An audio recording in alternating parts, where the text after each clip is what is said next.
Reporter impact വാർത്തയിലേക്കാണ് നമ്മൾ ഇനി പോകാനുള്ളത്.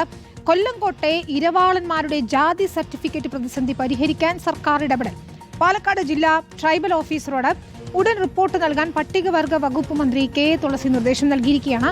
ഇരവാളന്മാർക്ക് സർക്കാർ സംരക്ഷണം നൽകുമെന്ന് മന്ത്രി റിപ്പോർട്ടിനോട് പറഞ്ഞു. ബോധപൂർവം ആനുകൂല്യങ്ങൾ നിഷേധിക്കുന്നുവെങ്കിൽ ഉദ്യോഗസ്ഥർക്കെതിരെ നടപടി സ്വീകരിക്കുമെന്ന് മന്ത്രി അറിയിച്ചു. ST ജാതി സർട്ടിഫിക്കറ്റ് ലഭിക്കാത്തതിനാൽ ആദിവാസി വിഭാഗമായ ഇരവാളന്മാർ നേരിടുന്ന പ്രതിസന്ധിയെക്കുറിച്ചുള്ള റിപ്പോർട്ടർ വാർത്തയ്ക്ക് പിന്നാലെയാണ് മന്ത്രിയുടെ ഇടപെടൽ.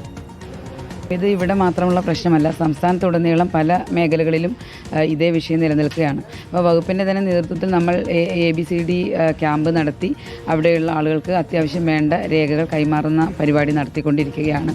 അതിനുവേണ്ട മുന്നൊരുക്കങ്ങൾ വളരെ സജീവമായിട്ട് ഈ വിഷയം ശ്രദ്ധയിൽപ്പെട്ട സമയത്ത് തന്നെ ജില്ലാ ഓഫീസറുമായിട്ട് ബന്ധപ്പെട്ടു. അതിൻ്റെ അടിയന്തര റിപ്പോർട്ട് തേടി. അപ്പോൾ പല സാഹചര്യങ്ങളിലും അർഹതയുള്ള ആളുകൾക്ക് ഈ രേഖകളില്ലാത്തതിൻ്റെ അടിസ്ഥാനത്തിൽ പല ആനുകൂല്യങ്ങളും നഷ്ടപ്പെടുന്നതൊക്കെ വകുപ്പിൻ്റെ ശ്രദ്ധയിൽപ്പെട്ടിട്ടുണ്ട്. ബോധപൂർവമായിട്ട് ആരെങ്കിലും അങ്ങനെ അത്തരത്തിലുള്ള നടപടികൾ സ്വീകരിച്ചിട്ടുണ്ടെങ്കിൽ അത് വകുപ്പിന്റെ പരിധിയിൽ വരുന്നതാണെങ്കിൽ തീർച്ചയായിട്ടും നടപടി. ഇക്ബാൽ അറക്കലാണ് ചെയ്തത്. ഇക്ബാൽ, അവരുടെ ദുരവസ്ഥ നമ്മൾ നേരിൽ കണ്ട് റിപ്പോർട്ട് ചെയ്തതാണ്. ഏതായാലും മന്ത്രിയുടെ ഇടപെടൽ ഉണ്ടാവുകയാണ്. ഉടൻ ആശ്വാസകരമായ തീരുമാനങ്ങൾ ഉണ്ടാകുമെന്ന് പ്രതീക്ഷിക്കാം, അല്ലേ?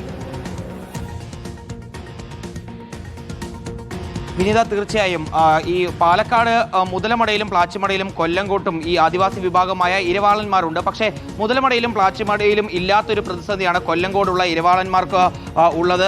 കൊല്ലംകോടുള്ള ഇരവാളൻ വിഭാഗത്തിൽപ്പെട്ട ആരും തന്നെ ആദിവാസി വിഭാഗത്തിൽപ്പെടുന്നവരല്ല എന്നുള്ളതാണ് 2016 ശേഷം സർക്കാർ പറയുന്നത്. ഇതിന്റെ അടിസ്ഥാനത്തിൽ ഇവർക്ക് ലഭിക്കേണ്ട ജാതി സർട്ടിഫിക്കറ്റ്, പ്രത്യേകിച്ചും ST ജാതി സർട്ടിഫിക്കറ്റ് ഇപ്പോൾ നൽകുന്നില്ല. 2016 വരെ ഇവർക്ക് എല്ലാവർക്കും ഇവരുടെ മുൻപുണ്ടായിരുന്ന തലമുറയ്ക്കെല്ലാം ജാതി സർട്ടിഫിക്കറ്റ് ലഭിച്ചതാണ്. പക്ഷേ ഈ 2016 ശേഷം കൊല്ലംകോട് പഞ്ചായത്തിലെ വിവിധ മേഖലകളിലുള്ള, പ്രത്യേകിച്ചും പറത്തോട് അതുപോലെ തന്നെ പുത്തമ്പാട മേഖലയിലുള്ള ആളുകൾക്കൊന്നും സർക്കാരിൽ നിന്നും ജാതി സർട്ടിഫിക്കറ്റ് ലഭിക്കുന്നില്ല. ഇതുകൊണ്ട് തന്നെ ഇവരെല്ലാം ഈ ഭവന പദ്ധതികളിൽ നിന്ന്, വിദ്യാർത്ഥികളുടെ പഠനാനുകൂല്യങ്ങളിൽ നിന്നെല്ലാം പുറത്തു നിൽക്കുകയാണ്. പ്രത്യേകിച്ചും അവിടെ PSC പരീക്ഷയെല്ലാം എഴുതുന്ന നിരവധി വിദ്യാർത്ഥികളുണ്ടായിരുന്നു. അവരെല്ലാം ഈ ST ജാതി സർട്ടിഫിക്കറ്റ് കൃത്യമായി സമർപ്പിക്കാൻ കഴിയാത്തത് കൊണ്ട് തന്നെ അവരെല്ലാം PSC പരീക്ഷകളിൽ നിന്നും അല്ലെങ്കിൽ PSC ജോലികളിൽ നിന്നെല്ലാം അവരെ മാറ്റി നിർത്തിയിരിക്കുന്ന ഒരു സ്ഥിതിയാണ് ഉണ്ടായിരുന്നത്. അതെല്ലാം കൃത്യമായി തന്നെ അവരുടെ പ്രതികരണങ്ങൾ വെച്ച് നമ്മൾ പുറത്തേക്ക് എത്തിക്കുകയും ഇതെല്ലാം വകുപ്പ് മന്ത്രിയായിട്ടുള്ള കെ തുളസിയുടെ ശ്രദ്ധയിൽപ്പെടുത്തുകയും ചെയ്തതോടുകൂടിയാണ് ഇപ്പോൾ ഈ വിഷയത്തിൽ അടിയന്തര ഇടപെടൽ വന്നിരിക്കുന്നത്.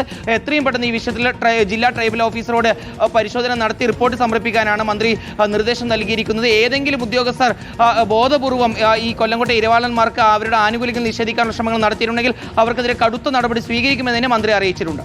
ശരി, ഏതായാലും ആശ്വാസകരമായ തീരുമാനമാണ് ഉണ്ടാകുന്നത്. ട്രൈബൽ ഓഫീസർ റിപ്പോർട്ട് നൽകിയ ശേഷം തുടർ നടപടി ഉണ്ടാകുമെന്ന് പ്രതീക്ഷിക്കുന്നു.